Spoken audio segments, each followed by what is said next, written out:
Good afternoon everyone. Good afternoon sir. आवाज आ रही है ना? चलो बेटा, मौसम कैसा है सबके यहाँ? खराब है सर। अच्छा मौसम है, बारिश हो रही है यहाँ। सर अच्छा तो घटिया। नहीं सर। क्यों? बारिश हो रही है इसलिए? बारिश होना तो अच्छी बात है। सर बिल्कुल पसंद नहीं है बारिश। नहीं यस बेटा, सर। ये गलत बात है। गुड बारिश होने आफ्टरनून सर। गुड आफ्टरनून बेटू। बारिश इज नेसेसरी ना। Rain is necessary for everything बेटा। बारिश होनी ही सर चाहिए। नेसेसरी तो होती है पर चिपचिप होती है, कीचड़ होता है। हाँ, ह्यूमिडिटी और वैसे थोड़ी सी प्रॉब्लम्स सर इसके पावर कट साथ हो है। रखा है सर यहाँ पे तो। हाँ, अभी थोड़ी देर यस पहले सर, इलेक्ट्रिसिटी। थोड़ी देर पहले मेरे यहाँ भी था। ये तो कुछ नहीं है, अभी संडे की बात है। सैटरडे में तुम्हें बोल रहा था कि संडे डाउट्स वगैरह तो पूछना है। एक दो बच्चे अप्रोच भी किए थे बेटा। तो एक दो बच्चे जब अप्रोच किए तो मैंने उनको टाइम दिया। पहले मैंने टाइम दिया 11 का। मतलब रात को यहाँ 2:30 लाइट गई थी संडे, क्योंकि उस रात भी बारिश हुई थी काफ़ी। उसके बाद सुबह 11 बजे तक लाइट ही नहीं है। फिर लाइट आई अपने पास पौने 12 के आसपास। फिर आधे घंटे बाद वापस चली गई। फिर मुझे जहाँ तक रिमेम्बर है, ये 1 के आसपास, 1 के लगभग 1:30 के आसपास वापस लाइट आई थी। 1:15 1:30। तो एकदम अजीब सा ही डे था वो। तो पूरा रात भर भी नहीं सो पाया है, क्योंकि नींद उड़ गई लाइट जाने के थोड़ी देर बाद, क्योंकि अभी इतनी सर्दी भी नहीं है कि बिना पंखे से हो जाए काम। तो यस, थोड़ा सा परेशान करती है इलेक्ट्रिसिटी। इंटरनेट भी साथ में परेशान करता है। अब देखो अपनी क्या कितनी किस्मत है आज की क्लास की। उसके अकॉर्डिंग शुरू करते बेटा। तो पिछली क्लास में हम जिस पे बात कर रहे थे वहीं से फिजिक्स की क्लास को आगे बढ़ाएंगे। थोड़ा सा गैप लग गया, मैं रिवाइज करवा देता हूँ बेटा। तो प्रीवियस क्लास में बेटा हमने ईएमएफ निकाला था चलती हुई रोड में। तो ध्यान दे बेटा, चलती हुई रोड में जो ईएमएफ है वो आपका ईएमएफ आता है जब v क्रॉस b जो है वो dl वेक्टर के साथ में, v क्रॉस b और l के बीच में आपका 90 डिग्री नहीं होगा। एक बात तो ये भी है बेटा, क्योंकि v cross b dot dl in vector form it is v cross b dot dl। So this is the displacement vector. बेटा जिधर पॉजिटिव चार्ज जाएगा वो हाई पोटेंशियल होगा, जिधर नेगेटिव चार्ज जाएगा वो लो पोटेंशियल रहेगा। तो ये एक इंपॉर्टेंट चीज है बेटा। Is that clear? तो एक छोटा सा फॉर्मूला था बेटा, E equal to V B L. 98% हमें यही काम आएगा। बट हाँ, एंगल का थोड़ा ध्यान रखते हुए कुछ कुछ जगह एंगल्स फंसा सकते हैं बेटा। जो जगह फंसा सकती है मैं वैसे क्वेश्चंस लूंगा अपने पहले, कि जहाँ पे हम फंस जाते हैं, जहाँ पे हम पहचान नहीं पाते कि कैसे क्या क्वेश्चन होगा। ठीक है, तो आइए समझते हैं बेटा कैसे अच्छे क्वेश्चंस लूंगा मैं, जिससे कि हम फंस सकते हैं, या जो हमें डायरेक्ट नहीं होते बेटा। ऐसे क्वेश्चंस हम करेंगे पहले। तो शुरू करते हैं कहानी को। एक सेकंड बेटा, लग जा। हाँ लग जा बेटा। सबसे पहला क्वेश्चन, हमारे पास में मैग्नेटिक फील्ड है बहुत अंदर की तरफ। ऐसे क्रॉस का मतलब बेटा अंदर, आपको हर बार बता चुके हैं हम। इसमें एक सर्कुलर लूप रखा गया, आर्क, ऐसा semi circular arc. Semi circular arc है बेटा, जिसकी रेडियस आर के बराबर। और इस आर्क को बेटा v स्पीड से ऊपर ले जाया जा रहा है। ये पॉइंट ये समझ लो आर्क का, and this is point be on arc. पहली बात तो दिमाग लगा के ये बताओ कि ए का पोटेंशियल ज्यादा या v का पोटेंशियल ज्यादा। तो the first question is what is relation between potential of A and B.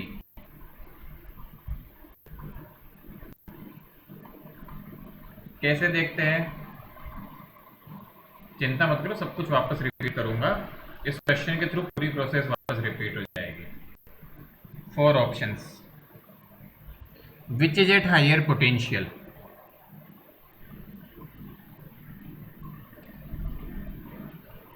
क्या ऑप्शन सही है बताओ जरा।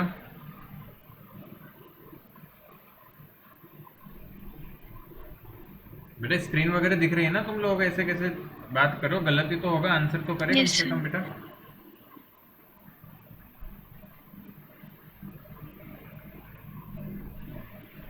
कैसे देखेंगे? देखो देखो मैं वापस रिपीट करता हूँ बेटा।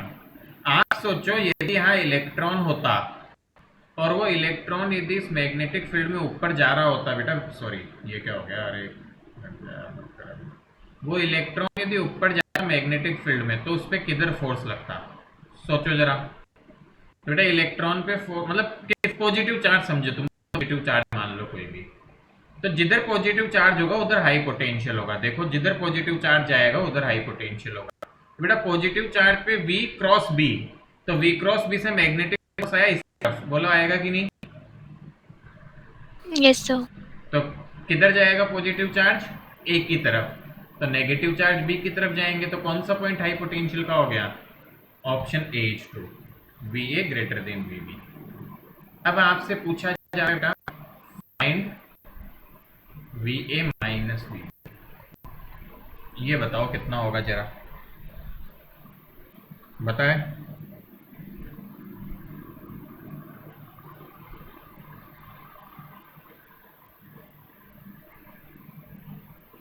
EMF का फॉर्मूला क्या होता है? V cross B dot DL। तो V और B परपेंडिकुलर है, मैग्नेटिक फील्ड को B बोल रहे हैं, है ना? Magnetic field is B।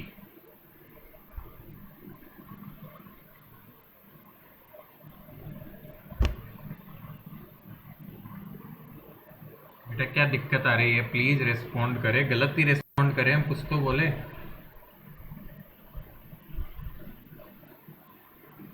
बेटा क्या V और B के बीच 90 डिग्री का एंगल है?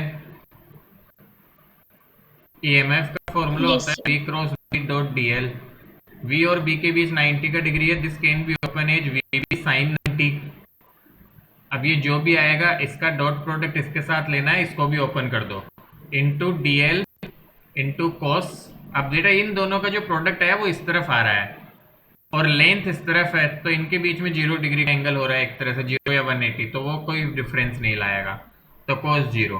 तो देखो यहाँ से V को V बोल रहे हैं, B को B बोल रहे हैं, sin 91। What is DL vector? A से B के बीच में व्हाट इज DL वेक्टर? अरे कुछ तो बोलो रे, पढ़ते नहीं हो बिल्कुल भी।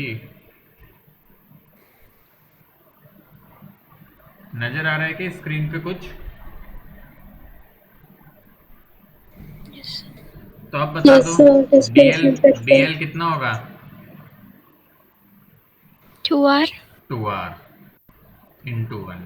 तो आंसर कितना आया VA माइनस VB का? VB into 2R। This is the answer. नहीं समझ में आया? आ गया सर।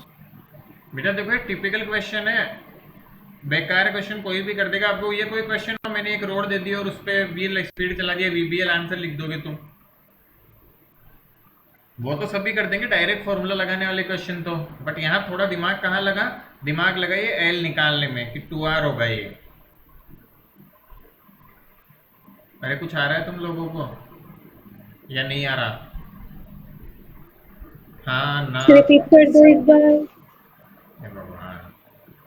पहली बात तो ये समझो, मैंने एक क्वेश्चन पूछा किसका पोटेंशियल ज्यादा, कैसे चेक करेंगे? मान लो कोई पॉजिटिव चार्ज है, वो v स्पीड से जो दिया हुआ है उतनी स्पीड से चला दो, देखो मैग्नेटिक फोर्स किधर लगाई, तो जिधर पॉजिटिव चार्ज गया वो हाई पोटेंशियल, तो ए पॉइंट हाई पोटेंशियल पे होगा। अब आ गया तो इनके दोनों के बीच पोटेंशियल डिफरेंस निकालो। पोटेंशियल डिफरेंस कितना होगा? जितना आपका EMF आएगा। EMF निकालने का फॉर्मूला होता है V cross B dot DL।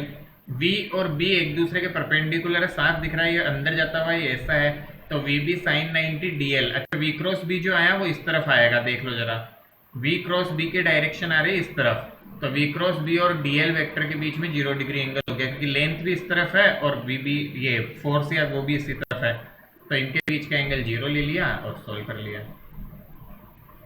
L की वैल्यू 2R क्यों हुई? क्योंकि this is a diameter of this circular arc, ये L होगा, DL वेक्टर ये होगा।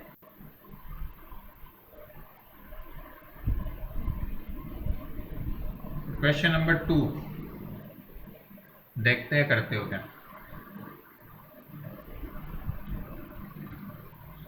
Pros pros pros.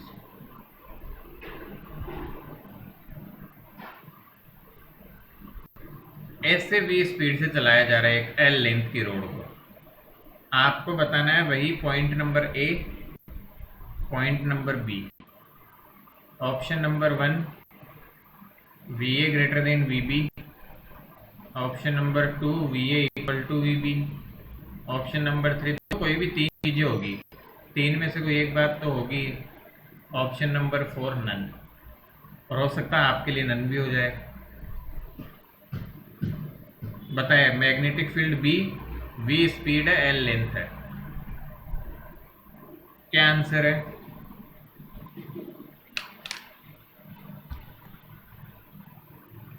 Tell me what's the answer. The second. सोचे सब आराम से और फिर सोच के आंसर करें। तो देखो जब तक खुद कोशिश नहीं करके निकालोगे ना तब तक कोई फायदा नहीं होगा, आप अच्छे से कुछ भी नहीं सीख पाओगे। हमने फॉर्मूले सिखा दिए, सब चीज़ सिखा दी, डायरेक्शन आपको कितने टाइम से सिखा रहे हैं, 3 चैप्टर, तीसरा चैप्टर आ गया डायरेक्शन खेलते हुए।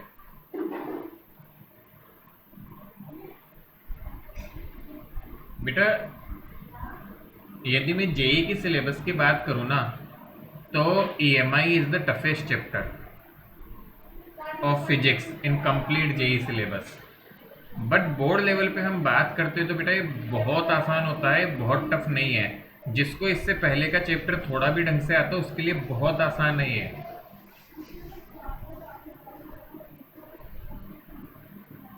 क्या आंसर आएगा? Any inputs?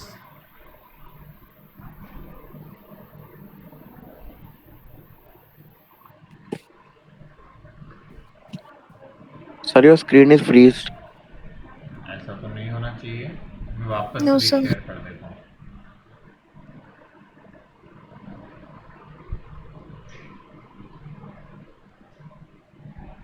देखो मैंने वापस शेयर कर दिया, अभी ठीक है?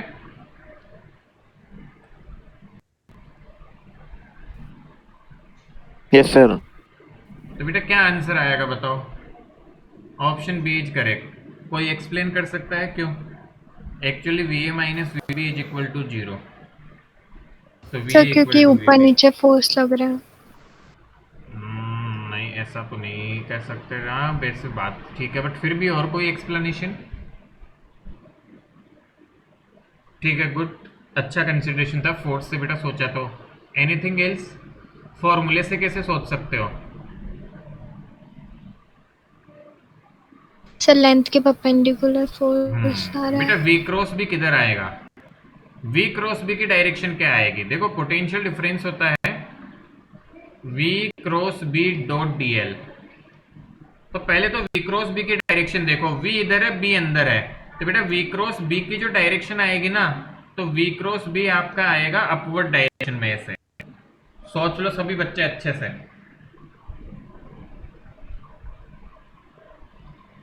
कि बेटा इतना समझ में आता है क्या? Yes, sir. Yes V sir. Cross भी ऊपर की तरफ आएगा और लेंथ है अलोंग दिस लाइन, तो क्या साफ दिख रहा है वी क्रॉस बी और इस डीएल में 90 डिग्री एंगल है, तो cos 90 0 हो जाएगा, तो आंसर आएगा 0। तो पोटेंशियल का आंसर आएगा 0। क्यों? क्योंकि वी क्रॉस बी और डीएल का वैल्यू 0 है बेटा, इसलिए आंसर 0 है। अभी टिपिकल क्वेश्चंस है जो डायरेक्ट नहीं होते हैं, मैं आपको अच्छे और टिपिकल क्वेश्चंस करवा रहा हूँ। मुझे पता है आप बेसिक क्वेश्चन कर लोगे बेटा। ये एक क्वेश्चन, ये बहुत अच्छा क्वेश्चन होता है। ये क्वेश्चन बच्चे डायरेक्ट देख के आंसर मारते हैं वीबीएल, बिना सोचे समझे कि किधर वी है, किधर बी है, किधर एल है।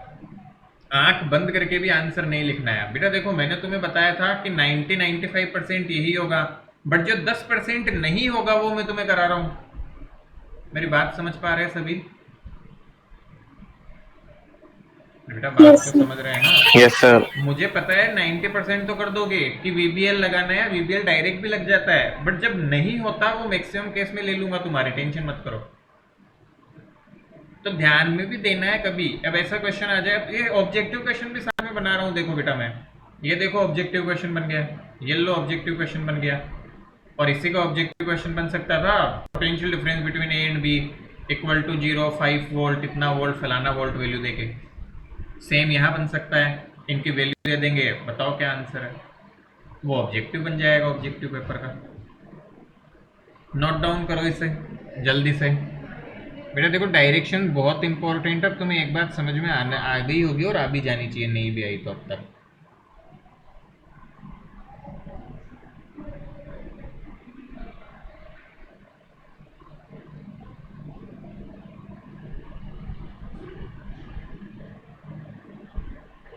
डन।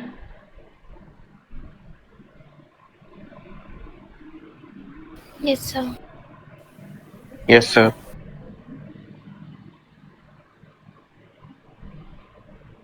चलो आगे बढ़ते हैं बेटा। एक क्वेश्चन दे रहा हूं, देखे करेंगे सभी बच्चे। अगेन टिपिकल केस, मैं केवल वो क्वेश्चन करवा रहा हूँ बेटा तुमको जो थोड़े टफ पड़ते हैं और टिपिकल होते हैं, मतलब ऐसे क्वेश्चन आना वैसे प्रोबेबिलिटी कम आती है, बट फिर भी पूछे तो हम ऐसे उठपटांग केस को हैंडल कर पाए। मैग्नेटिक फील्ड ऐसे है बेटू, एक सर्कुलर लूप रखा हुआ है मैग्नेटिक फील्ड में, और इस सर्कुलर लूप को ऐसे v स्पीड से चलाया जा रहा है बेटा, मैग्नेटिक फील्ड में आगे ले जा रहे हैं। There are 4 points on this circle, point A, point B, point number C, just opposite बेटा, 90 डिग्री की दूरी पे एक दूसरे से, पॉइंट नंबर डी। ठीक है बेटा, ऐसे करके 4 पॉइंट्स है हमारे पास में, ए बी सी और डी। ठीक है ना। क्वेश्चन क्या है बेटू, ध्यान से देखना। आपसे हम क्वेश्चन पूछ रहे हैं, फाइंड सर्कल की रेडियस आर है, find V A minus V C, this is first task, and V B minus V D. ये दो चीजें तुम्हें फाइंड करनी है। यदि अब तक जो सिखाया समझ आया तो कर लोगे। Sir, VA minus VC. हाँ sorry, V A minus V C, good बेटा, V A minus V C बोल रहा था मैं, बट लिख उल्टा दिया।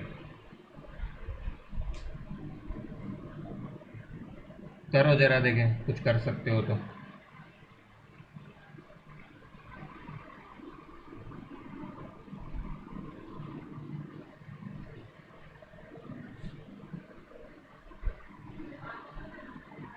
बेटा देखो फॉर्मूला लगाओ, v क्रॉस भी देखो किधर आ रहा है, देखो dl से, dl क्या है उस केस में, a और c से लेके, और फिर यूज करो, अपने आप आंसर आएगा। मैग्नेटिक फील्ड को b मान लो, हम वेरिएबल्स की टर्म्स में ही सॉल्व कर रहे हैं। रेडियस r, स्पीड v और magnetic field b।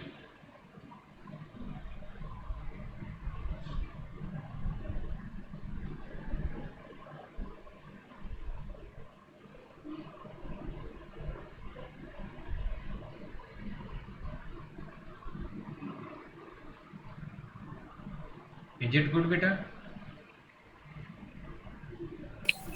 Yes, sir. कर पा रहे हैं? क्या आंसर आ रहा है बताओ।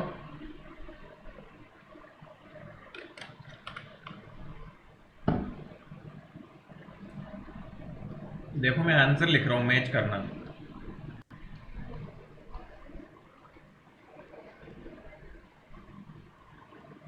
ये आंसर है। Yes, sir. कैसे? तो बेटा सिंपल सा लॉजिक लगाओ, ए और सी के बीच में पूछा है तो इतना इतना हिस्सा देखो, ए और सी वाला, तो ये इधर जा रहा है, वी क्रॉस भी आएगा बेटा ऊपर, ठीक है ना, और ये भी इसी तरफ एल भी इसी के अलोंग है, तो आंसर 0 डिग्री का फेर आएगा, तो सीधा आ जाएगा।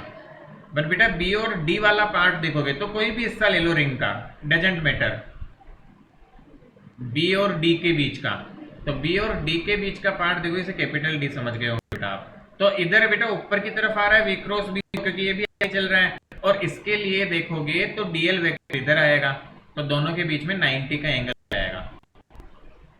समझ में आ रहा है हमको? Yes, sir. Yes, sir.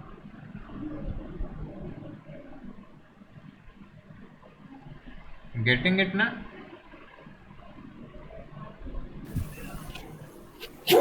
Yes, sir.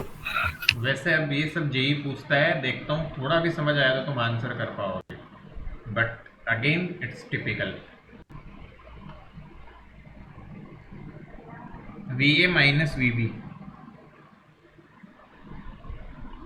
It's tough. यदि समझ आया तो कर पाओ, क्योंकि मैंने एग्जाम्पल ही टिपिकल लिए है बहुत। किसी को दिमाग में थोड़ा भी घुसा तो आंसर करो जरा तुरंत।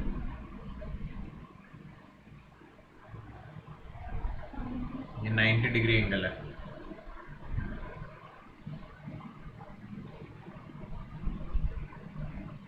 Think think, this is doable. ऐसा नहीं है कि नहीं हो सकता।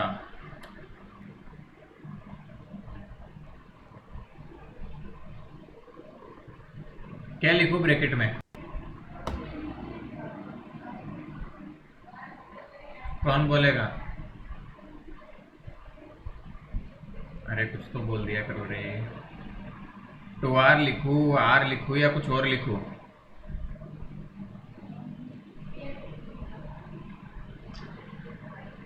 धन्य हो भगवान, कैसे पारा पड़ा है मेरा, कैसे बच्चों के साथ में पाला पड़ा है। न कुछ बोलना न कुछ लिखना, हो गया ये खत्म।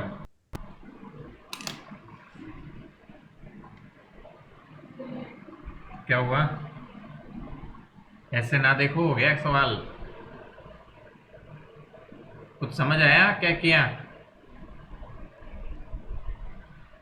Yes, sir. अरे Yes, sir. मैं ज्वाइन दूं क्या? आवाज आ रही है किसी को? तो ये V A Yes, minus Sir, sir. V because B, radius. बस यही। अरे बेटा, आप डिस्प्लेसमेंट वेक्टर में समझ आए तुरंत चमकेगा। ये क्या, कितनी लेंथ है? As simple Yes, as sir. That. दिख रहा है हमको कि क्या सिचुएशन है बेटा। बस हो गया काम, निकाल लिया आंसर, बस दैट्स इट। चलिए कोई बात नहीं, इट्स फाइन, नो इश्यूज। जितना आए उतना करे बेटा, कोई टेंशन नहीं लेनी, डरना नहीं है। ये सब नहीं आएगा वैसे, है ना? ये भी बहुत हाई है वैसे, मैं जो बता रहा हूँ ये टिपिकल केस है बेटा, जो मैंने लिए है, क्योंकि मुझे पता है बेसिक केस तुम कर लोगे। ये कर लोगे तो वो तो कर ही लोगे। एक क्या होता है, रोड के अलोंग स्पीड दे दी जाती है तो बच्चे जल्दबाजी में वहां भी कुछ ना कुछ फॉर्मूला वीबीएल लिख के आ जाते हैं आंसर। तो ऐसी गलतियां नहीं करनी है। बस जो ऊटपटांग था वो मैंने काइंड ऑफ ले लिया है कि जहां हम गलती करेंगे और जहां गलती कर सकते हैं। गुड, आगे बढ़े। Yes, sir. चलो बेटा, Yes, एक sir. क्वेश्चन करेंगे एक। और ये क्वेश्चन बेटा थोड़ा सा मतलब बहुत अच्छा सवाल है। इस एक क्वेश्चन के थ्रू ही मैं इस कैटेगरी के सारे क्वेश्चन होंगे बेटा। और क्वेश्चन बहुत अच्छा है, बहुत प्यारा है। मैं आपको कुछ मिनट्स दूंगा सोचने के लिए कि अप्रोच कैसे करेंगे, फिर मैं ही करवाऊंगा इस क्वेश्चन को। बट कुछ टाइम दूंगा, आप अप्रोच सोचे उसकी कि कैसे अप्रोच करेंगे, क्या करेंगे बेटा। बेटा एक रीजन है जिसमें मैग्नेटिक फील्ड एग्जिस्ट करता है। सपोज करो ये एक रीजन है जिसमें मैग्नेटिक फील्ड है और इसकी विड्थ है 10 मीटर, मतलब एक 10 मीटर की दूरी मैग्नेटिक फील्ड है। इसके बाहर भी नहीं है, इसके इधर भी नहीं है, केवल इतनी इतनी दूर में मैग्नेटिक फील्ड इस रीजन में। क्या ये बात समझ में आ रही है हमको? और क्रॉस का मतलब डायरेक्शन दे दी बेटा हमने। तो मैग्नेटिक फील्ड है इतनी इतनी दूर में बी, और बी की वैल्यू आप दी गई है बेटा इस बार 2 टेस्ला। मैग्नेटिक फील्ड की वैल्यू दे दी तुम्हें इस बार। और देखो बेटा, एक स्क्वायर लूप है यहाँ रखा हुआ है, जस्ट इस रीजन के बाहर में ऐसे रखा हुआ है स्क्वायर लूप, जिसकी लेंथ है 2 मीटर के बराबर। तो स्क्वायर की साइड है 2 मीटर, और इस स्क्वायर लूप को बेटा 2 मीटर पर सेकंड से अंदर खींचा जा रहा है। We are pulling this square loop with the speed T 2 metre पर सेकंड बेटा। तो क्वेश्चन क्या है, ध्यान से सुनना बेटा। At T equal to 0, loop started moving with constant speed, with constant speed 2 meter per second. Find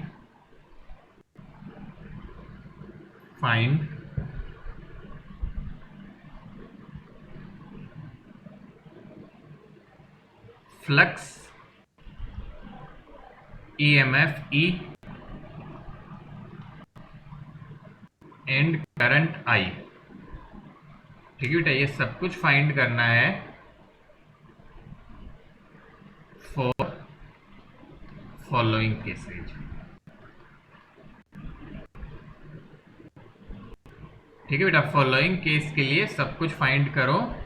जिसमें करंट निकालना होगा तो इसका रेजिस्टेंस दे देंगे बेटा, है ना, उससे निकाल सकते हैं हम। तो पहले के लिए बेटा समझो 3 केस हमें फाइंड करने हैं। First case when t is between 0 to 1।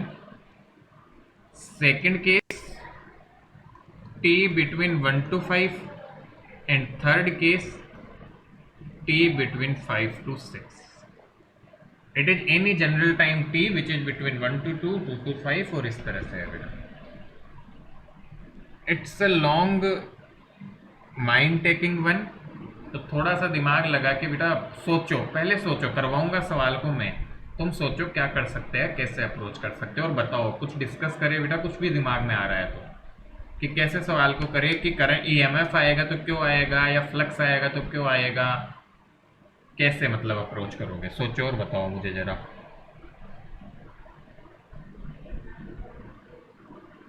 Think about it.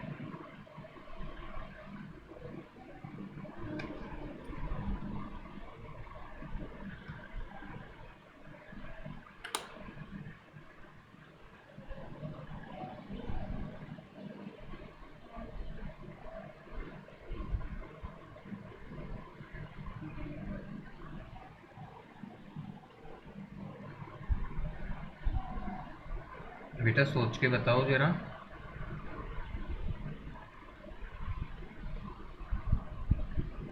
बेटा देखो, EMI में क्वेश्चंस के through concept discussion type of चलता है, क्योंकि EMI is more than numerical chapter. तो वो मतलब आपको जितना आप क्वेश्चंस को समझोगे, अंडरस्टैंड करोगे, उतना ज़्यादा फायदा है। तो जो भी अंडरस्टैंडिंग हो रही है हमें कि सर ऐसे अप्रोच कर सकते हैं, ऐसा ऐसा कर सकते हैं, जितना भी समझ आता है उतना बताने की कोशिश करें, कुछ तो डेवलपमेंट होगा हमारा। सर इस स्क्वायर के एरिया को माइनस करके। क्या स्क्वायर बेटा, मतलब EMF क्यों आएगा, पहले तो ये सोचो कि क्यों EMF आएगा इसमें। सर क्योंकि मैग्नेटिक फील्ड क्योंकि अंदर की बेटा तरफ। ये जब अंदर जाएगा तो मैग्नेटिक फील्ड आना शुरू होगा इससे, तो मतलब मैग्नेटिक फील्ड टाइम के साथ चेंज होगा कि नहीं होगा इससे, जैसे जैसे अंदर जाएगा वैसे वैसे होगा या नहीं होगा। अरे होगा ही ना, हे भगवान कैसे बच्चे हैं। यस सर होगा। तो इस वजह से आएगा बेटा। तो चलो मान लेते हैं बेटा, देखो मैं फर्स्ट पार्ट सॉल्व करता हूँ। एट टाइम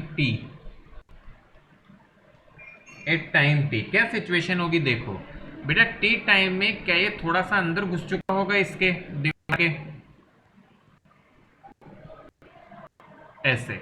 बेटा टाइम टी 0 से 1 क्यों लिया है, क्योंकि देखो बेटा 1 सेकंड में कितना चल जाएगा लूप, इन 1 सेकंड ये लूप कितना चलेगा। अरे ये तो बता सकते हो ना, लाए हो कम से कम। 1 सेकंड में ये लूप कितना चलेगा, 2 मीटर चलेगा ना। 2 मीटर। तो क्या 1 सेकंड तो पूरा पूरा इस मैग्नेटिक फील्ड में होगा। तो क्या 1 सेकंड से पहले किसी टी टाइम पे देखूं मैं, तो क्या इसका कुछ हिस्सा अंदर आ चुका होगा मैग्नेटिक फील्ड के, बोलो दिमाग में घुस रही है बात। बेटा टी 0 से 1 कोई टाइम देखो तो क्या कुछ हिस्सा अंदर होगा। तो बताओ टी टाइम में कितना चल चुका होगा, ये दूरी कितनी होगी, के टी के बराबर होगी।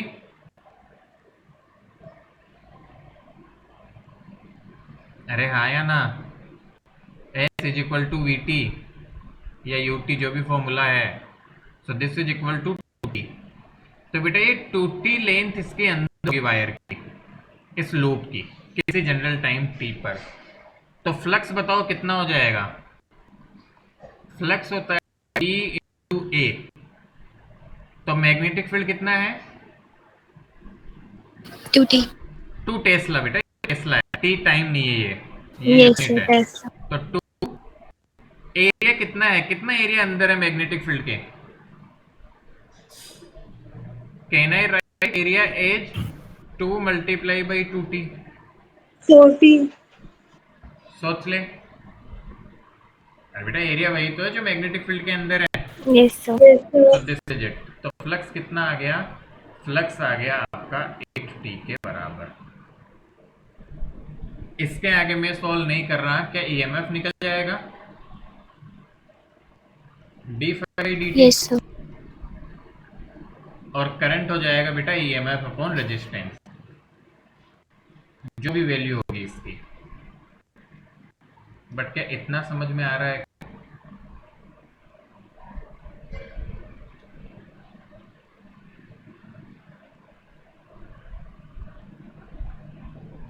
अरे बेटा बोलो तो सही, यस सर। क्या किया समझे? t इक्वल टू 1 पे लूप पूरा अंदर आ जाएगा क्योंकि 2 मीटर चल चुका होगा। तो पूरा अंदर आने से पहले की बात है, तो मान लिया कुछ अंदर आ गया होगा किसी टी टाइम पे, तो कितना अंदर है? तो इतना अंदर है, और फ्लक्स वगैरह लिख लिया बेटा। t इक्वल टू 1 पे क्या होगा? t equal to 1, loop is completely inside the magnetic field. बोलो है कि नहीं?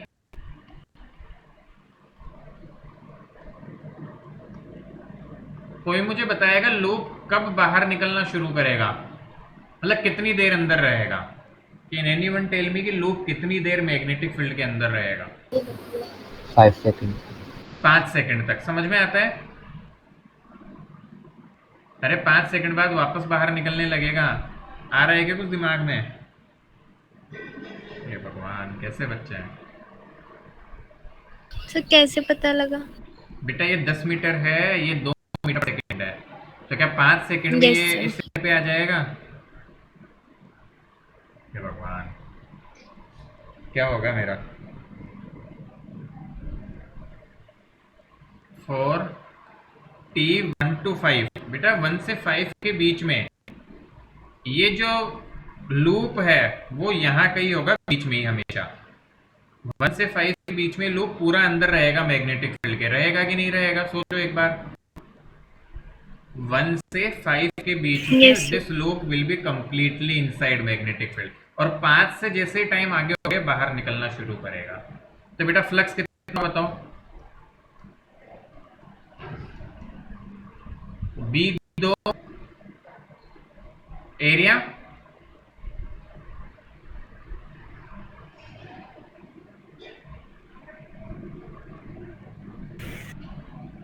अरे स्क्वायर का एरिया लिखना आता है ना बेटा हमें, पूरा ही Yes, अंदर है अब sir. यस तो। सर।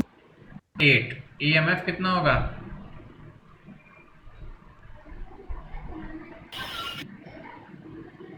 कांस्टेंट का डिफरेंशिएशन क्या होता है? Yes sir.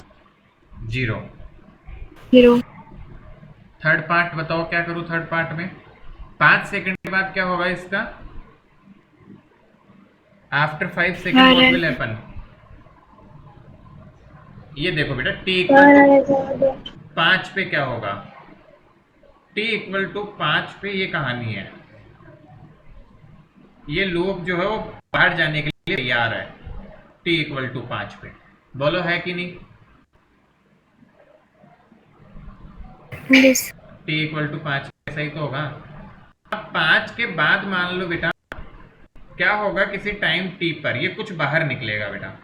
तो देखो t इक्वल टू 5 से 6 के बीच में मान लेता हूं मैं कि इस दीवार से थोड़ा बाहर है किसी जनरल टाइम t पर, तो ये दूरी कितनी होगी बताओ? ये डिस्टेंस क्या टूटी होगी वापस से जितना बाहर आया Yes. टाइम में? तो मैग्नेटिक फील्ड के अंदर कितना बच गया? अरे बाहर आ गया जो टूटी है, तो अंदर कितना बच गया? भगवान क्या होगा रे, तो इतना टफ नहीं जितना तुम बना रहे हो। 2 माइनस 2t, यही तो होगा अंदर बचा हुआ हिस्सा, 2t बाहर आ गया तो भाई टोटल लेंथ 2 है, 2t बाहर निकल चुका t टाइम पर, तो अंदर कितना बचा? 2 माइनस 2t, वो flux. Flux is b two a, b2 into area, इसका कितना है अंदर? Area 2 multiply by 2 minus 2t, तो कितना आंसर आएगा? आंसर आया 8 माइनस 8t, यदि सॉल्व करोगे तो। This is the answer for flux. EMF निकालना है तो वही डिवाइड करके निकल जाएगा, करंट निकालना है तो भी निकल जाएगा। बेटा ऐसे मत देखो, ये टफ नहीं है, ये बहुत बेसिक चीज है जो हम कर रहे हैं। मैं फिर रिपीट कर रहा हूँ, this is not very tough Bittu, समझने की कोशिश करो। मैंने थोड़ी देर पहले ही क्या बोला था, this is the toughest chapter, क्योंकि हमारी स्टैंडर्ड चीज आएगी। अब इस पैटर्न पे क्वेश्चन आएगा तो फिक्स से इसी तरह का आएगा, डेटा बस चेंज होगा। यदि ईएमआई से इस तरह का क्वेश्चन आएगा तो इसी तरह का आएगा, दैट इज 100% श्योर। जेई पता है क्या करती है, जेई इस स्क्वायर की जगह या तो स्क्वायर आएगा या रेक्टेंगल आएगा बोर्ड में, जेई पता चलता है इस स्क्वायर की जगह सर्कल बना देती है। अब सोचो सर्कल में कैसे निकालते, डिस्टेंस और लेंथ वगैरह जान निकल जाती है बेटा उसका सेक्टर्स के एरिया निकालने में। That's the difference. Concept change वहां भी नहीं होता, बट वो कॉम्प्लिकेट कर देते हैं चीजों को। कोई सेक्टर दे दिया, तुम तो इसे घुसा रहे हो, सर्कल ही नहीं है। एक बार तो सेक्टर भी दिया हुआ है कि किसी एंगल का ऐसा सेक्टर बना के दे दिया वायर का और ये अंदर जा रहा है, लो अब करो मजे। तो बेटा चीजों की डिफिकल्टी बढ़ती है और वो कितनी भी बढ़ाई जा सकती है। That is what I want to say in this chapter की, क्यों ये टफेस्ट चैप्टर हो जाता है। तरीका सेम होता है बट चीजों की डिफिकल्टी को कितना भी इंक्रीज किया जा सकता है। स्पीड अच्छी मत दो, कुछ और वेरिएबल दे दो, मैग्नेटिक फील्ड वेरिएबल दे दो, इंटीग्रेशन और टफ कर दो, डिफरेंशिएशन वगैरह। So various kind of varieties can be involve, but this is the simplest possible case इस तरह के क्वेश्चन का। कैसे बेटा, वापस रिपीट करता हूँ। ऐसा क्वेश्चन आता है तो तुम्हें ये सोचना है, टाइम इंटरवल बेटा वैसे तो देंगे, बट तुम्हें ये दिमाग लगाना है कब तक अंदर जाएगा, कितने टाइम पे अंदर गया, कब बाहर निकला। तो बेटा t इक्वल टू 1 पे it gets inside completely, and till t equal to 5 वो पूरी तरह अंदर होगा, इनसाइड ही रहेगा वो। और 5 के बाद वो वापस बाहर आना शुरू होगा, t इक्वल टू 6 पे बाहर आ जाएगा। तो 5 से 6 के बीच में बाहर निकल रहा होगा और 0 से 1 के बीच में अंदर जा रहा होगा। मेरी बात समझ में आ रही है क्या? यस और no? Yes.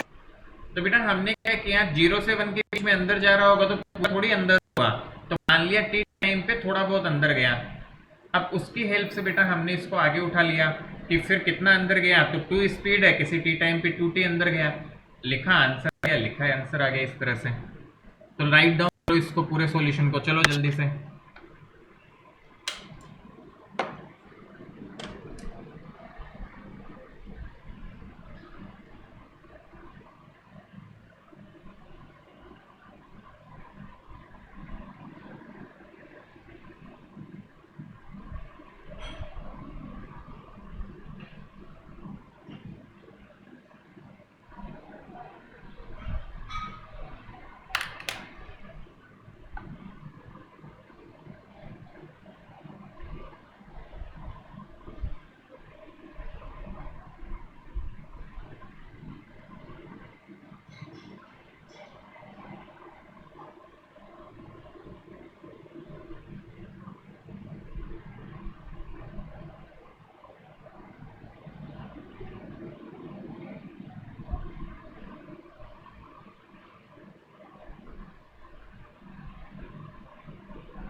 Is this okay बेटा, लिख लिया क्या हमने?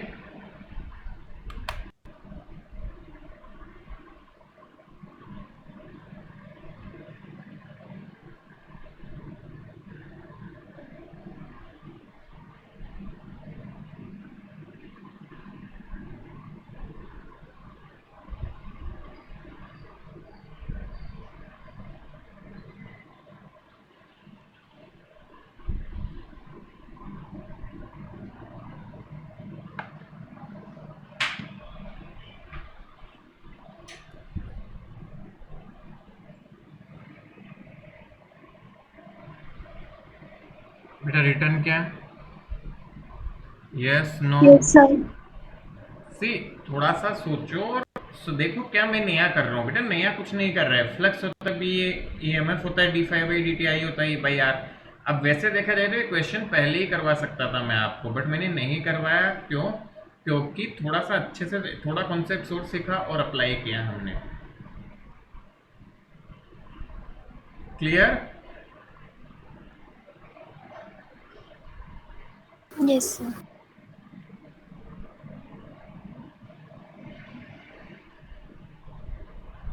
देखो एक और चीज बेटा, यहाँ ईएमएफ कितना आएगा वो जरा, क्या 8 के बराबर आएगा क्या?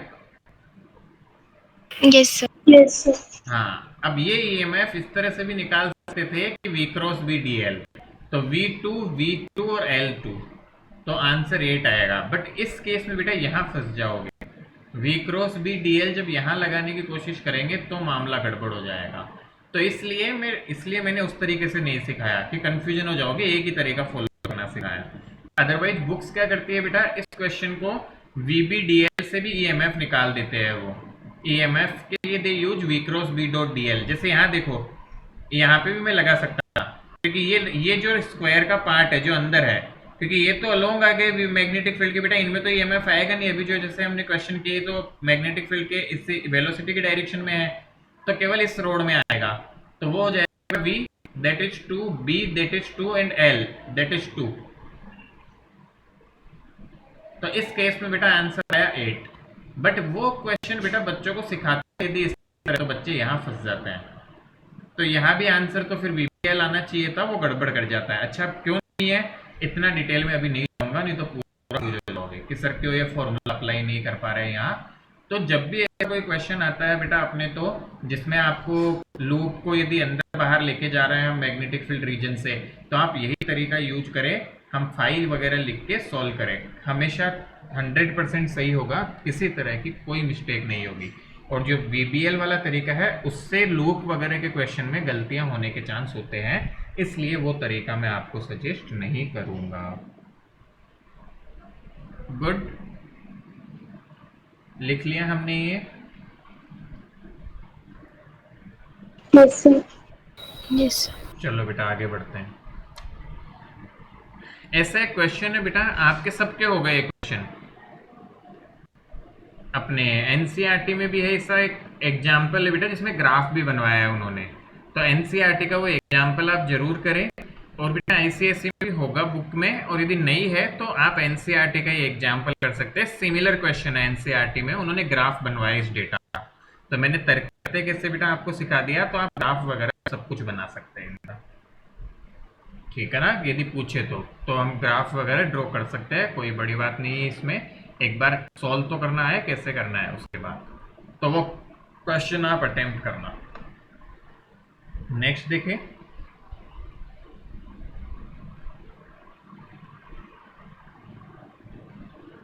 अगेन बेटा मैं कॉन्सेप्ट को डिस्कशन करूंगा with the help of example only, है ना।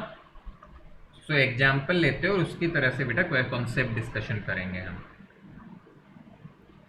सो प्रॉब्लम्स बेस्ड ऑन प्रीवियस।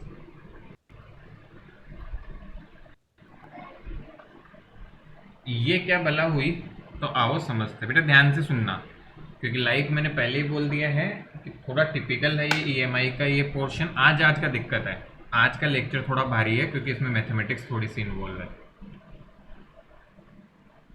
तो कहानी कुछ इस प्रकार है कि एक रेजिस्टेंस है,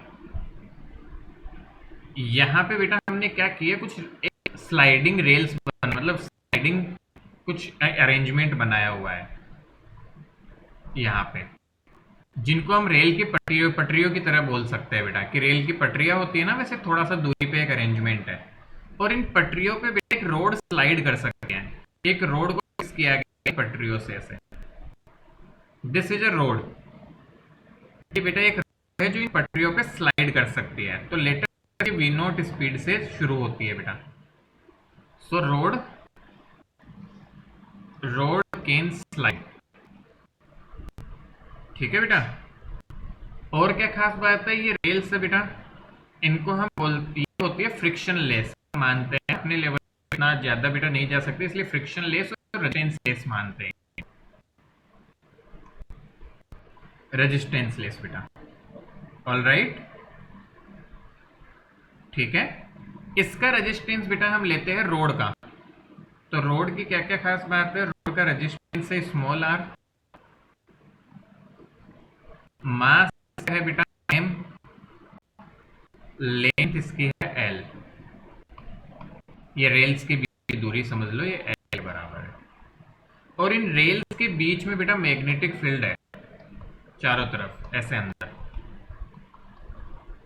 ठीक है, बी वैल्यू का। So this is the complete information given to us. All right बेटा, कि ये मैग्नेटिक फील्ड है बी वैल्यू का, रेल्स को मान लो पी और नाम दे देते हैं इस रोड को।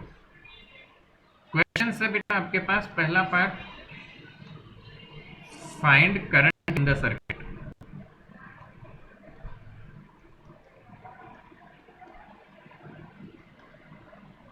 सेकंड क्वेश्चन आता है बेटा, ये एक डेरिवेशन का भी पार्ट है ऐसा समझ लो, और हम मतलब पूरी थ्योरेटिकल पार्ट भी समझेंगे इसमें। फाइंड एक्सटर्नल फोर्स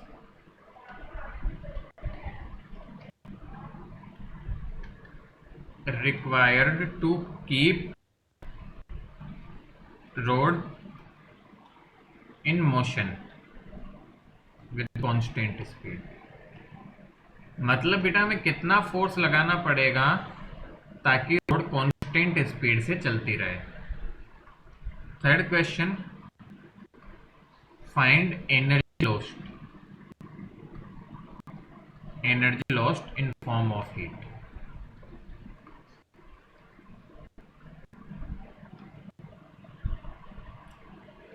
तीन क्वेश्चन बेटा आपके सामने मैंने लिख दिए। कैसे अप्रोच करेंगे, कोई डिस्कस कर सकता है बिना उसके? तो पहले बताया मुझे।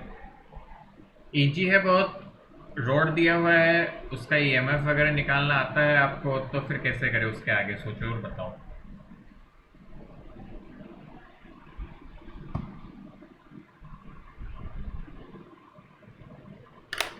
टेल मी बेटा।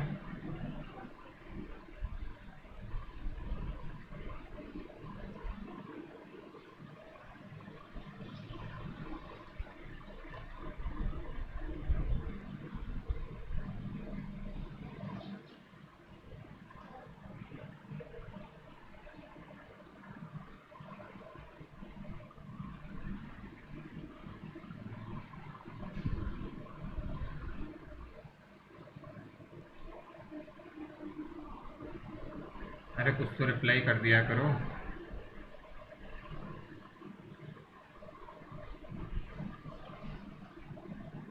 What do you think, what is the answer?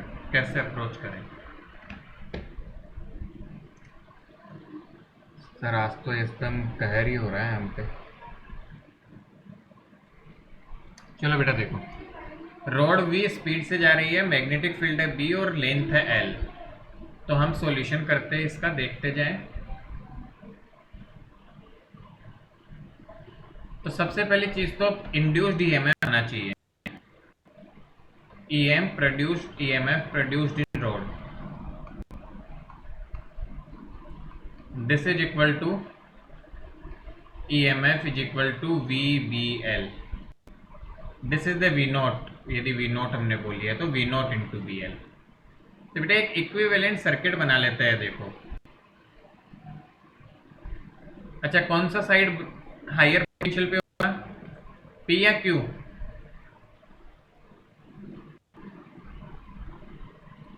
अरे बता दो, कौन सा साइड पोटेंशियल होगा? सब P। P हाई पोटेंशियल पे होगा, बहुत बढ़िया।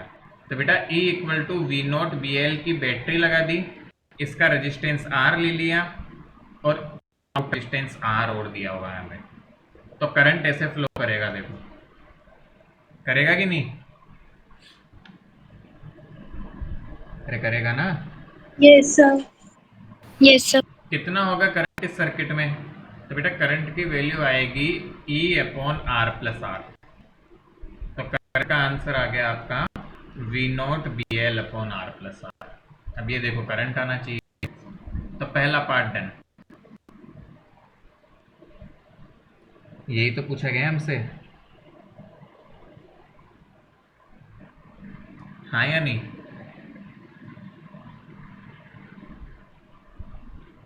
अरे बोल तो दो। Yes. बेटा यही तो है first part. Done first part, equivalent circuit बना लिया और वैल्यू निकाल ली। अब बेटा सोचो कि इसकी स्पीड कम क्यों, हमें फोर्स को चाहिए इसकी स्पीड को मेंटेन करने के लिए, इसकी स्पीड कम क्यों होगी? कौन बता सकता है? देखें। रेजिस्टेंस की वजह से। हाँ, रेजिस्टेंस की बात तो अलग है बेटा। किस वायर में करंट फ्लो करता है तो उसमें फोर्स लगता है क्या? Yes sir. ये रोड है बेटा, कंडक्टिंग रोड। जो इसको, इसमें इस तरह से करंट जा रहा है आई के बराबर, तो बताओ, और मैग्नेटिक फील्ड है अंदर, इस पे किधर फोर्स लगेगा? डायरेक्शन बताओ फोर्स की। आई करंट जा रहा है, in which direction force will act, और ये वी नॉट स्पीड से जाना चाहता है, किस तरफ लगेगा The force? left. V cross B. अरे आई क्रॉस Sir, बी, ऊपर. आई क्रॉस बी का मतलब इधर आएगा। तो सर राइट। अरे बेटा आई क्रॉस बी की डायरेक्शन में लगता है ना electric force, I L cross B. Yes sir. तो L Yes, cross B sir. तो आई की तरफ ही तो होता है बेटा। और देखो रोड में करंट ऊपर की तरफ जा रहा है ऐसे, तो आई क्रॉस Yes, बी sir. करोगे तो इधर ही आएगा। और फोर्स की वैल्यू क्या होती थी? I L B. अरे यही होता था ना।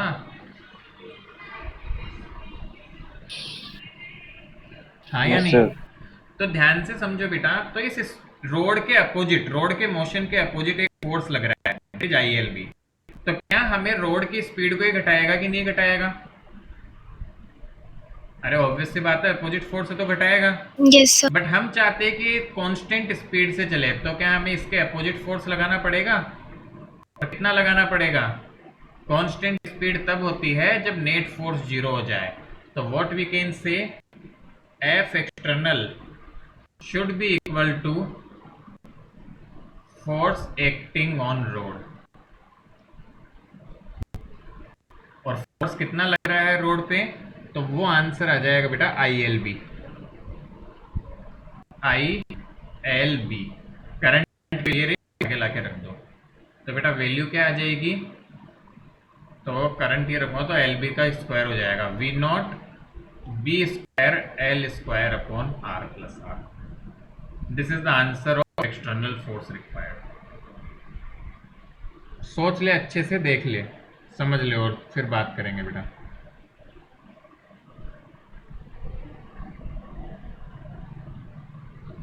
जल्दी बताए बेटा। Yes, sir.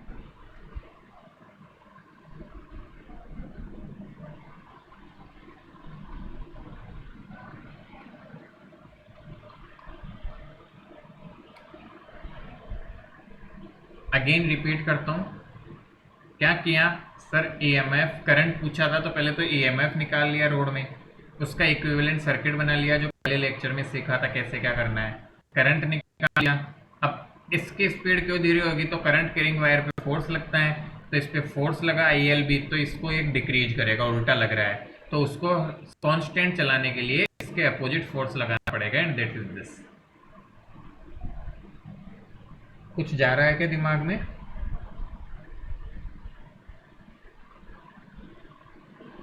अरे बोल तो दो रे,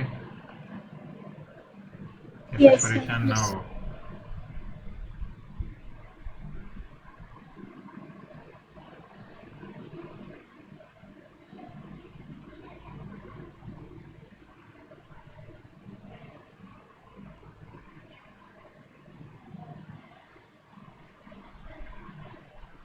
डन।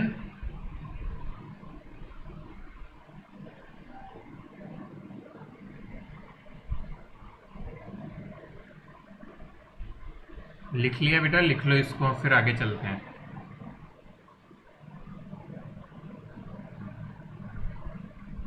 लिख लिया हमने।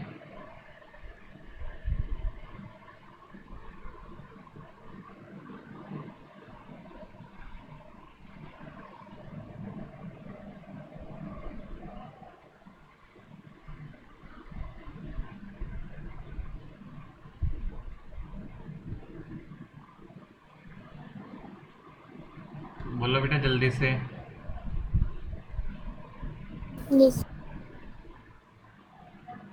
बेटा कुछ ज़्यादा टफ है क्या? बहुत ज़्यादा ऐसा लग रहा है क्या हमें कि बहुत अजीब सा ही है सर ये तो सब?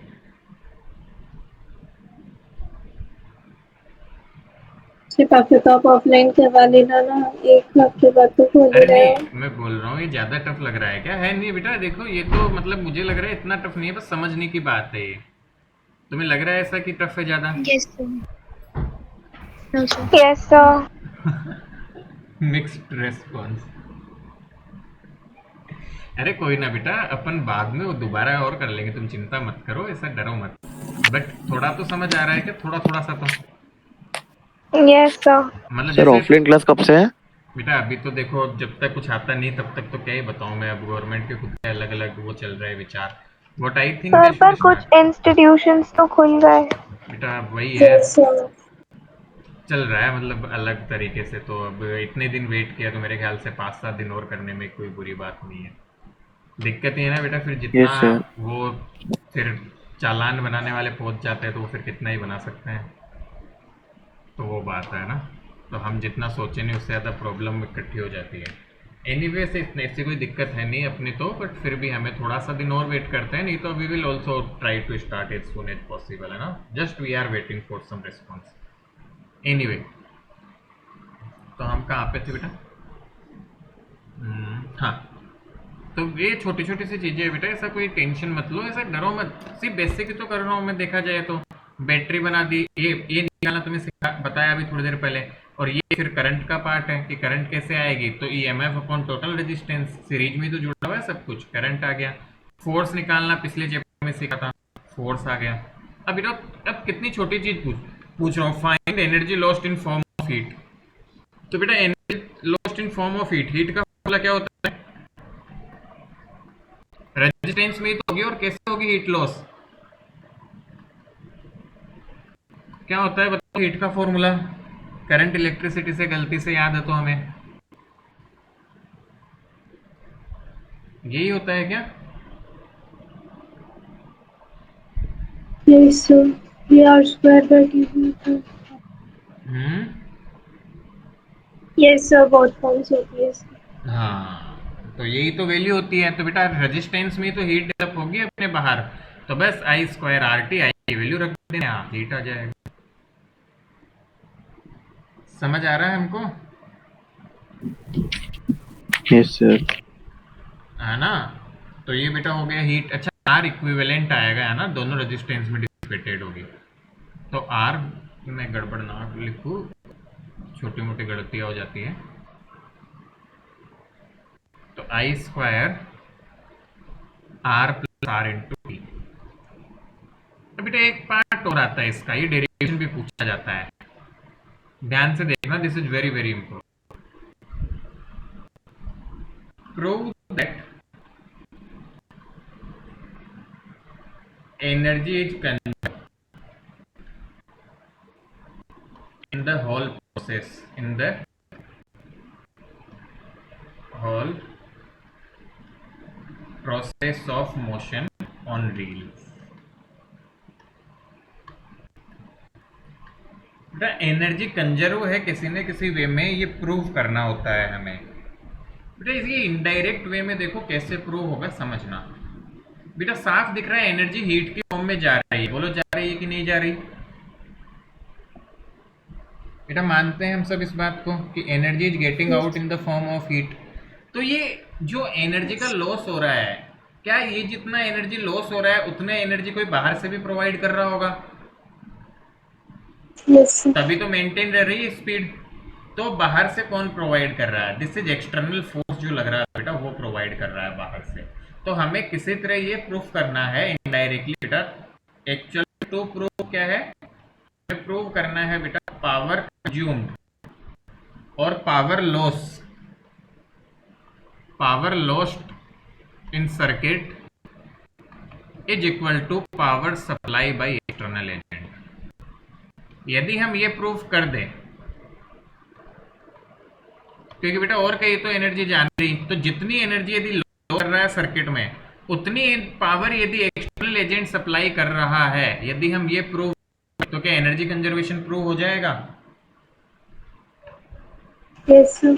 कॉमन सेंस बेटा। सी, एनर्जी केवल हीट में जा रही है सर्किट में, तो जितना एनर्जी लॉस हो रहा है यदि उतनी ही पावर एक्सटर्नल एजेंट दे रहा है तो एनर्जी कंजर्वेशन हो गया सेटिस्फाई, कि पावर जितनी जा रही है उतना आ रहा है सर्किट सिस्टम के अंदर, तो एनर्जी इज कंजर्व्ड ओवरऑल, कि जितना लॉस हो रहा है उतना आ भी रहा है। तो कैसे प्रूव करें? तो बेटा सबसे पहले हीट जैसे ही हो गया हम निकालते हैं पावर लॉस। पावर लॉस, तो बेटा पावर लॉस निकालने को आपको पता ही है, फॉर्मूला हम यूज कर सकते हैं V²/R इफेक्टिव।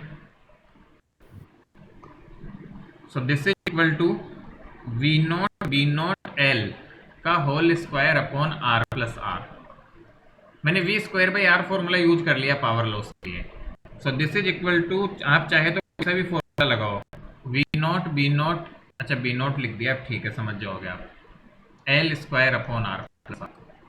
चाहे तो बेटा हम ये फॉर्मूला लगा लेते हैं, आंसर सेम ही आने वाला था। Are you getting it? T को छोड़ के। अरे समझ आ रहा है क्या? हाँ ना, बताए बेटा। Yes. अब Yes, देखो sir, आ बेटा, रहा है। अब हम देखते हैं एक्सटर्नल एजेंट ने कितनी पावर सप्लाई की। तो हम क्या बोल रहे हैं, ध्यान से समझना। लेट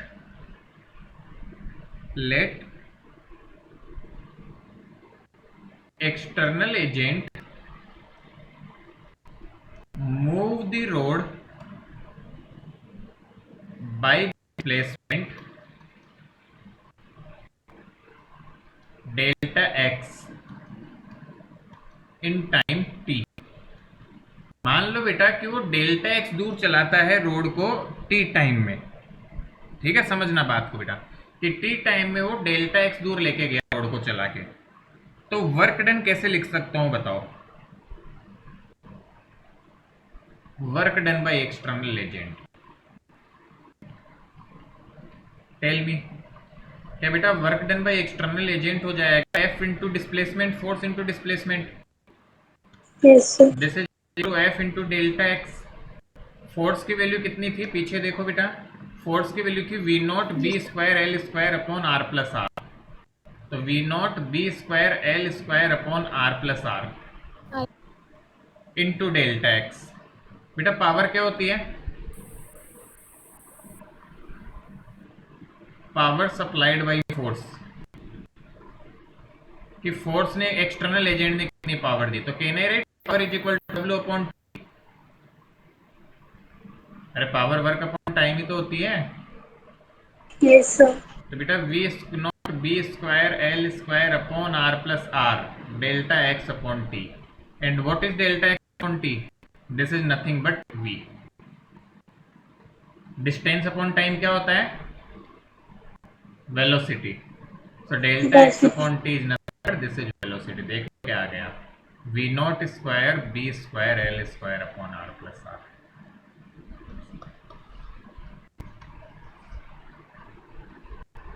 From equation 1 and 2,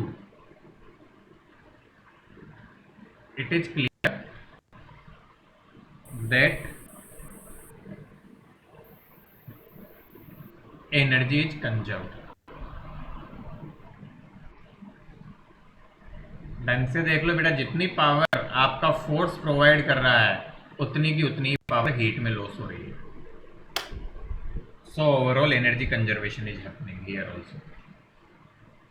हे भगवान, पूरी दूसरी दुनिया चल रही है। डरो मत बेटा, ऐसे डरने की चीज नहीं है, तुम थोड़ा सा समझने की कोशिश करो, थोड़ा इसको हैंडल करने की कोशिश करो कि थोड़ा थोड़ा सा समझ में आ रहा है हमको, पच रहा है। बेसिक चीजें हैं, मैं देखो जाओगे तो स्टेप बाय स्टेप प्रोसीजर है। EMF निकाला, सर्किट से करंट निकाला, फोर्स निकाला, ILB पुराना कॉन्सेप्ट, हीट पुराने कॉन्सेप्ट, पावर लॉस पुराना कॉन्सेप्ट, वर्क डन पुराना कॉन्सेप्ट, पावर पुराना कॉन्सेप्ट। देखो तो सब कुछ ही पुराना है। इस चैप्टर का तो कुछ है ही नहीं, इस सवाल में केवल एक फॉर्मूला है। There is only a single formula from this chapter which we are using in this complete proof for this complete question. पूरे कॉन्सेप्ट में EMI से केवल एक फॉर्मूला हमारे काम आता है, बाकी एक भी कॉन्सेप्ट EMI का नहीं है इस पूरे में।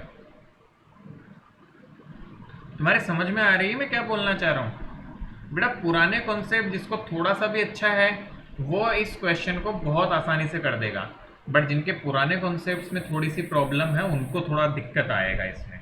बाकी सी आप खुद से देख के बताओ, क्या इसके अलावा कुछ भी ईएमआई का कॉन्सेप्ट है क्या इसमें? ईएमआई का सोचो जरा। अरे खुद भी तो सोच सकते हो, तुम खुद देख के बताओ बेटा, क्या इस E equal to V not B L के अलावा ईएमआई का कोई कॉन्सेप्ट दिख रहा है क्या तुम्हें? मुझे भी बताओ कोई दिख रहा है तो। है क्या? हे भगवान क्या होगा इनका। अरे हाँ ना, नहीं ऐसा मैंने नहीं सुना है। ऑब्वियस बात है, ये खत्म, बस सर्किट बन गया खत्म, ईएमआई खत्म। इसके बाद शुरू होता है आपका करंट इलेक्ट्रिसिटी। देखो इसके बाद बीच में आपका मूविंग चार्ज मैग्नेटिज्म का फॉर्मूला, ये उसी का उधार लिया हुआ, मूविंग चार्ज मैग्नेटिज्म। उसके बाद तुम देखो करंट इलेक्ट्रिसिटी, फिर से देखो बेटा करंट इलेक्ट्रिसिटी, फिर से ये वर्क डन। ये थोड़ा सा 11th क्लास का है बट इतना बेसिक तो आना चाहिए। तो क्या मतलब हम क्या कर रहे हैं, ईएमआई थोड़ी पढ़ रहे हैं। That is why this chapter become toughest for JEE preparation बेटा। क्यों? क्योंकि ये एकमात्र चैप्टर है जिसमें 11th 12th को घुसाया जा सकता है। मतलब आज से पहले तक आपने 11th में जो कुछ पढ़ा है और आज इस चैप्टर से पहले तक आपने 12th में जो कुछ पढ़ा है वो सब कुछ इसमें इनबिल्ट किया जा सकता है चैप्टर में। That is the Y this chapter becomes tough और टफेस्ट यू कैन से। तो हम क्या उतना उस पर जा नहीं रहे। सच बताऊं तो बेटा ईएमआई में ईएमआई से टफ नहीं बनता। ईएमआई के तो कॉन्सेप्ट ही लिमिटेड है, 4-5 चीजें पूरे ईएमआई चैप्टर में, बस सीखने के लिए नहीं। जैसे वीबीएल सीख लिया बेटा, डी5/dt सीख लिया, फ्लक्स सीख लिया। उसके अलावा हम क्या कर रहे हैं, हम पुरानी चीजें कर रहे हैं, करंट के साथ खेलना और से खेलना, वो सारा पुराना कॉन्सेप्ट है। तो इस वजह से चैप्टर बहुत टफ हो जाते हैं बेटा, क्योंकि यहाँ पे पुराने कॉन्सेप्ट्स काम में आते हैं। रोटेशन आ जाएगा, कोई बड़ी बात नहीं है, मैग्नेटिक फील्ड में एक रिंग को घुमाने लग जाओ ओमेगा स्पीड से, फिर बताओ ईएमएफ कितना होगा। तो रोटेशनल मोशन आ गया इस चैप्टर में। लो समझ में आ रहा है क्या तुम लोगों को? हाँ या नहीं? बेटा ऐसा कोई टफनेस नहीं है, टफनेस है तो पुरानी चीजों से है, अपने आप में ये चैप्टर टफ नहीं है, ये पुरानी चीजों से मिला के टफ है। बाकी इसमें तो लिमिटेड कॉन्सेप्ट्स है, बस 5-7, दैट्स इट। तुम्हें ये समझ तो आ रहा है जो बात चल रही है?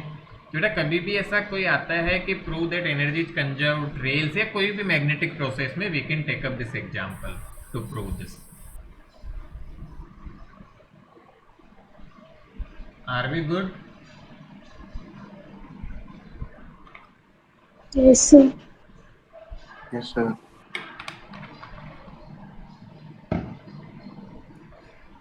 लिख लिया हमने।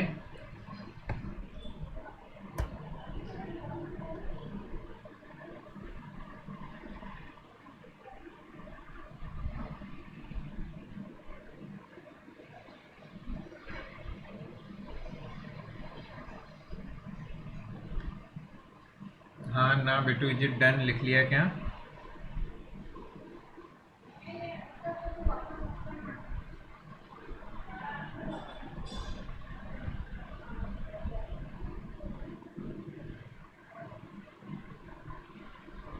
यस आगे चले? Yes sir.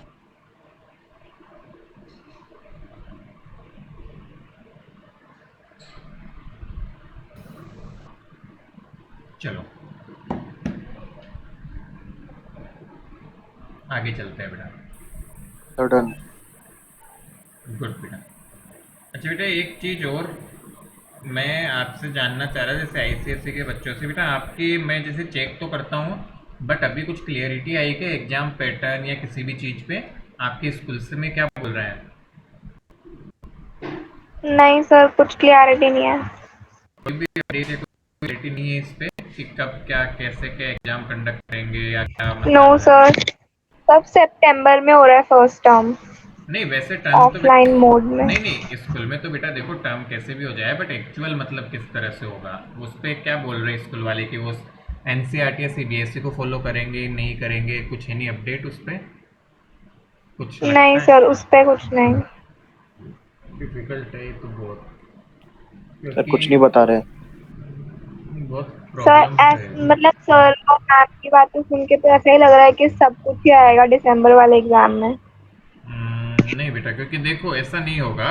होता क्या है बिटू, लेट मी टेल यू कि जो भी आपके बोर्ड्स है, हमारा सिलेबस क्यों एग्जेक्ट कर दिया गया है, ऐसा क्यों किया गया है, क्योंकि कहीं ना कहीं हमारे सेंट्रल बोर्ड को सब मैच करना चाहते हैं।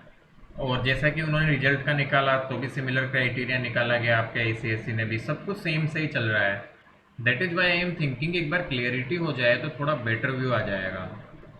अदरवाइज तो हमें मतलब सिचुएशंस ऐसी है कि पता ही नहीं है कि क्या कुछ चल रहा है, एकदम अजीब सा ही रहेगा। खैर anyway we are in good situation, ऐसा नहीं है कि हम बहुत पीछे या बहुत आगे, हम तो अच्छा चल रहा है, बट फिर भी हमें एक आइडिया हो जाता है तो काफ़ी हेल्प मिल जाती है।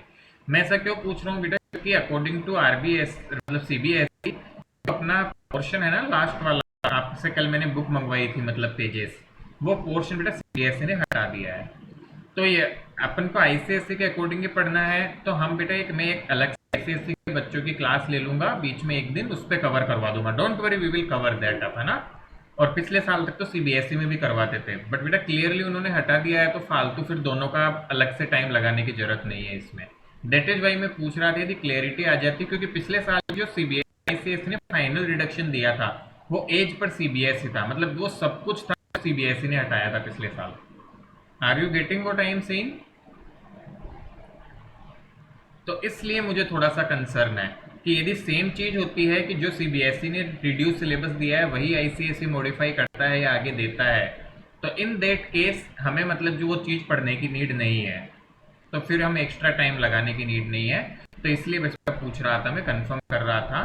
तो यदि ऐसा केस है तो सीबीएसई को, और वैसे भी मैं करवा देंगे बेटा वो, बट वो साथ नहीं करवाऊंगा फिर मैं, हम 4 से 5 अपने जो भी बच्चे हैं उनको अलग से क्लास लेके उस पोर्शन को कवर कर लेंगे अपन, ताकि एटलीस्ट सबका टाइम उसमें जाने की ज़रूरत नहीं होगी हमें। All right. और जो एक्स्ट्रा पढ़ना चाहे वो ऑब्वियसली ज्वाइन कर सकता है, नो इश्यू, उसमें तो किसी ने रोका है नहीं हमें, ठीक है ना बेटा। तो बस इसलिए मैं मेन पूछ रहा था कि हमें कोई क्लियरिटी मिल रही है क्या इस पर। चलो खैर कोई बात नहीं, इसमें तो क्या ही कर सकते हैं। कुछ कुछ बच्चे तो बीच में ही क्लास से गायब हो जाते हैं, बहुत ही बड़ी समस्या है यार, कैसे क्या काम चलाएं हम। एनीवे हम आगे बढ़ते हैं बेटा, क्या कर सकते हैं बताओ। सर बुक में दे रखा है बट सिलेबस में हमारे भी नहीं है। नहीं है सिलेबस में, मैंने देखा बेटा है। हेलो इसकी हेलो उसकी रिएक्शंस क्या बोलते हैं अपने क्लोरोफॉर्म और इनकी रिएक्शन वगैरह है सिलेबस में। सर 2 हैं, 2 या 3। हाँ है, मतलब मैंने देखा है इसमें है, मतलब हाँ बुक में डिटेल होगा बट है वो पोर्शन। तो बेटा जो मतलब यही मैं बोल रहा हूँ, पिछले साल वो सीबीएसई में भी होता है बट उन्होंने हटा दिया है अभी जो रिड्यूस सिलेबस दिया है उन्होंने इस साल का उसमें, और पिछले साल भी हटा दिया था उन्होंने, और आईसीएसई ने भी पिछले साल हटाया था इन सब चीज़ों को। तो इसीलिए मैं पूछ रहा था कि हमें क्लियरिटी होती तो ज़्यादा फायदा मिलता, नहीं तो वैसे है तो भी बेटा मैं एक अलग से अपन सेशन लेके उसको कर लेंगे, डोंट वरी अबाउट इट, है ना, we will do that also. बस मैं ये चाहता था कि हम एक साथ फिर उस चीज़ को नहीं करेंगे जिस पे सर्टेनिटी हो, हमें थोड़ा सा टाइम सेविंग और कुछ नहीं, जिन बच्चों को नहीं पढ़ना। चलो बेटा अगला एक छोटा सा टॉपिक और देखते हैं, फिर आज की क्लास को एंड करेंगे।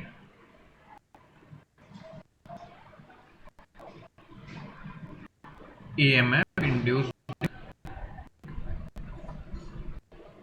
rotating rod, kept in magnetic field। चलो बेटा इसको देखते हैं, बहुत छोटा सा डेरिवेशन, 2 मार्क्स के लिए पूछा जाता है बेटा डेरिवेशन, बट अब खैर क्या पता पेपर कैसे क्या होंगे। बाकी this is the derivation which is asked for 2 marks in the examination. देखिए बेटा क्या सीन है, तो सपोज करो एक रोड को बेटा यहाँ से करके रखा हुआ ने, दिस इज लेट से L length road and this is being rotated by the angular speed omega. इसको ओमेगा स्पीड से रोटेट किया जा रहा है और हमसे पूछा जा रहा है कि EMF कितना डेवलप होगा। तो बेटा ऐसे क्वेश्चन को कैसे करें पहले समझो।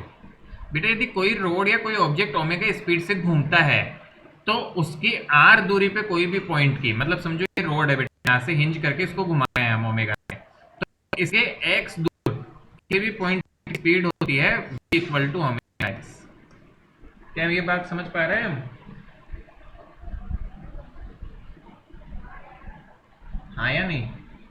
अरे v equal to omega r, ये तो बेसिक फॉर्मूला है, हम पढ़ते हैं, नहीं पढ़ा हुआ बच्चों? सर्कुलर मोशन बेसिक्स तीसरे चैप्टर में आ जाता है, 11th में। Yes sir. नहीं भी पढ़ा तो याद Yes, sir. करें। v equal to omega r. तो बेटा हिंज से x दूरी के पॉइंट की स्पीड होगी ओमेगा एक्स। तो मुझे बताओ बेटा हिंज के जस्ट पास वाले की स्पीड धीरे होगी, उसके बाद वाले की थोड़ी तेज, क्योंकि लंबाई बढ़ रही है, ओमेगा तो कांस्टेंट है। उससे दूर वाले की थोड़ी तेज, उससे जस्ट वाले की और तेज, उससे आगे की और तेज, उससे आगे की और तेज, उससे आगे की और तेज। स्पीड कौन से एंड की होगी? सोचो सोचो। जो पहले होगी उसकी तो range. फर्दर मोस्ट जो एंड है इसके फास्ट स्पीड होगी यहाँ की। Yes, sir. आ रहा है थोड़ा थोड़ा समझ में क्या? Yes, sir. बेटा ध्यान से देखे तो क्या हो रहा है, this is a similar case कि जहां पार्टिकल्स मूव करना चाह रहे हैं इसके अंदर, बट उन सब पार्टिकल्स की स्पीड अलग अलग है, हर पार्टिकल की स्पीड अलग अलग है। तो ऐसा जब केस आ रहा है कि सब पार्टिकल्स की स्पीड अलग अलग है, तो बेटा हमें इंटीग्रेशन करना पड़ेगा। तो कैसे करेंगे समझो इसको। हम क्या बोलते हैं बेटा, ध्यान से सुनना।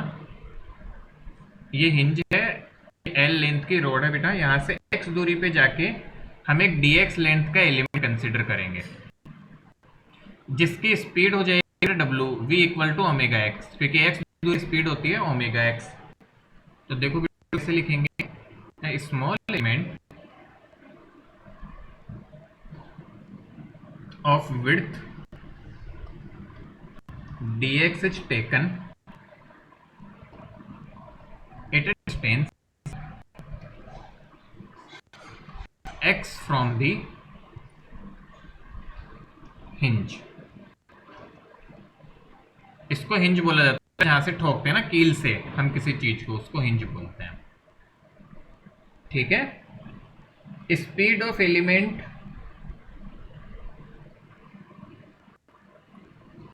is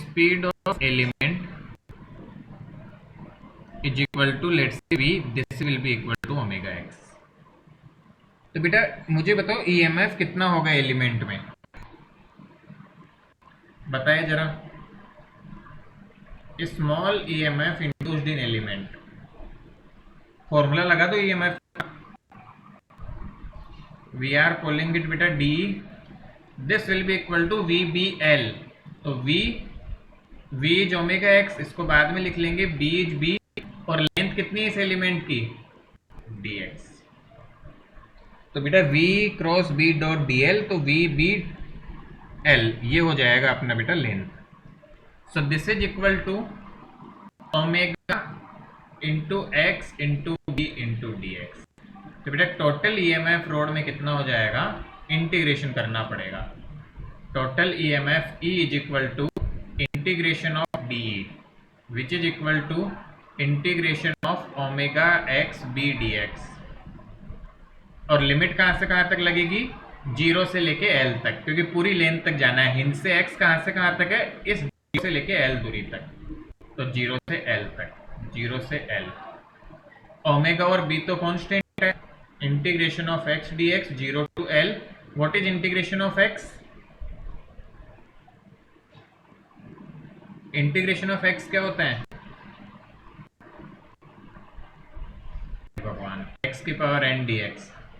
the formula is x की power n plus 1 upon n plus 1।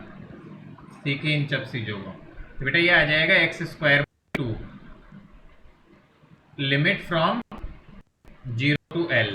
तो बेटा लिमिट सब्स्टिट्यूट कर देंगे तो EMF की वैल्यू आएगी b omega L square by 2।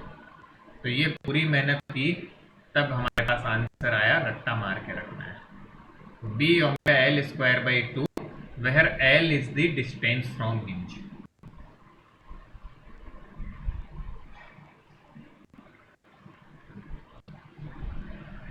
ठीक है। Distance from hinge to other point, जिस भी पॉइंट पे हमें निकालना हो उस पॉइंट की दूरी हिंज से कितनी है। तो ये फॉर्मूला बन के आता है बेटा हमारे पास। अगेन रिपीट करते हैं, हर एक पॉइंट की स्पीड अलग अलग थी तो इंटीग्रेशन करना पड़ेगा। तो हमने माना कि dx विड्थ का एक एलिमेंट है, तो x दूरी पे स्पीड ओमेगा x हो जाएगी, उसमें EMF हो जाएगा बेटा VBL, VB into L, L इसकी लेंथ एलिमेंट की, और फिर इसका इंटीग्रेशन कहाँ से कहाँ तक, पूरी लंबाई तक, तो 0 से लेके L तक। That way we can solve this problem. So B omega L square by 2 becomes the answer for the problem बेटा। तो लिखो इसे फटाफट से, जरा जल्दी से लिख लो।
लिख लिया क्या बेटा?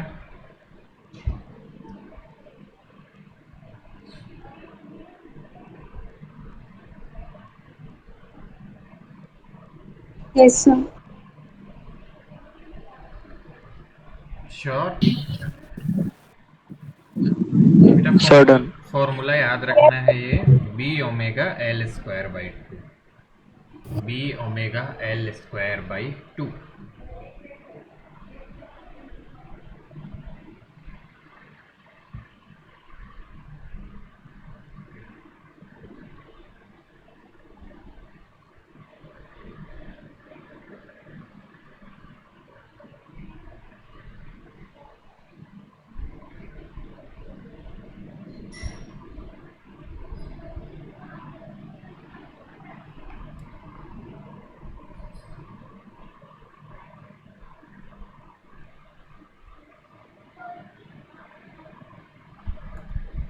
आर वी गुड बेटा?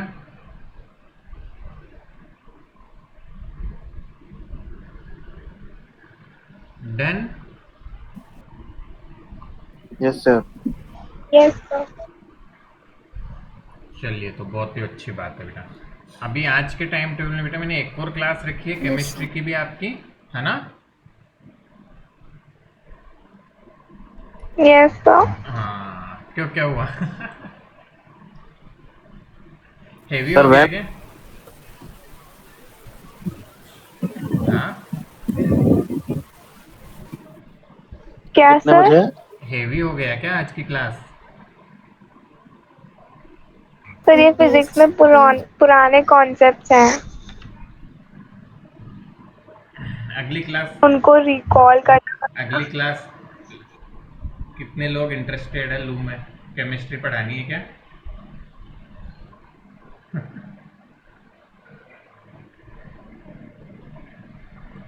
सर हमें तो कोई प्रॉब्लम ही नहीं होती, कुछ भी करो, वैसे ही हम तो बंद करके बैठे रहते हैं। सर हमारी तो आदत है, मैथ्स की क्लास होती है। Sir, पढ़ा देना sir. चलो तो ठीक है फिर। तो कितनी देर बाद कनेक्ट करें बेटा? 15 मिनट्स बाद, मीन्स अराउंड 5-10। ज़्यादा देर नहीं, थोड़ा कम पढ़ लेंगे, पर थोड़ा तो पढ़ते हैं, क्योंकि बेटा हो सकता है आज लाइट वगैरह है, नेट भी है, तो बीच में कोई लॉस भी होगा क्लास का, तो हम रिकवरी पे रहेंगे थोड़ा। All right, so will meet after 10-15 minute, 15 minutes, ठीक है? मैं मैसेज कर दूंगा। ऑल राइट, यस Yes, सर। sir. ओके बेटा, thank you. Thank you sir. Thank you, sir.